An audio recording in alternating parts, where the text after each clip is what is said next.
So you're on Medicare or new to Medicare, what are the options that you have? You can go with just fee-for-service Medicare A and B.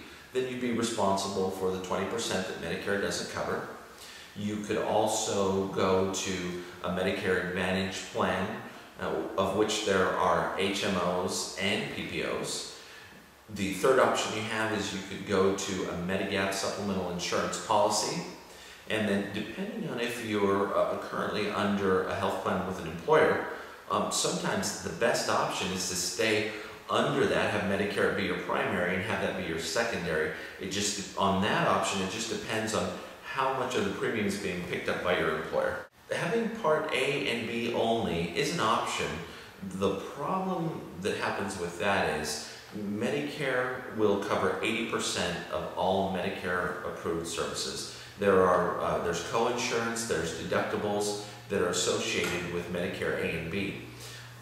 Those can add up rather quickly. So while that is an option, it probably, depending on your situation, is not the best option. So to supplement your Medicare, there's different ways that you can accomplish that. And that would be, as was mentioned, either obtaining Medigap supplemental insurance or getting a Medicare Advantage plan in place. Sometimes when you have employer coverage and you age into Medicare and turn 65, it can be better to just stay on your employer's coverage.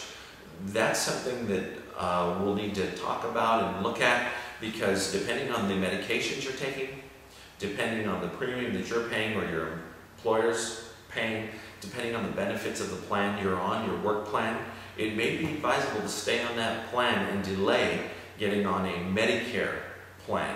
That's something that we can determine by looking at your health situation, by looking at the premiums you're paying and the plan that you have specifically to determine, and what's available to you to determine if that would be advisable to stay on that plan or not. Waiting until you need it or some medical situation comes up and then trying to make a decision then is not really the right way to do it. It would be the same as waiting to try to buy insurance on your home when the house is on fire. It's really important to weigh your health situation, what plans are available to you before something comes up. When you're in a doctor's office and waiting for some test results is not the time to decide what coverage is best for you.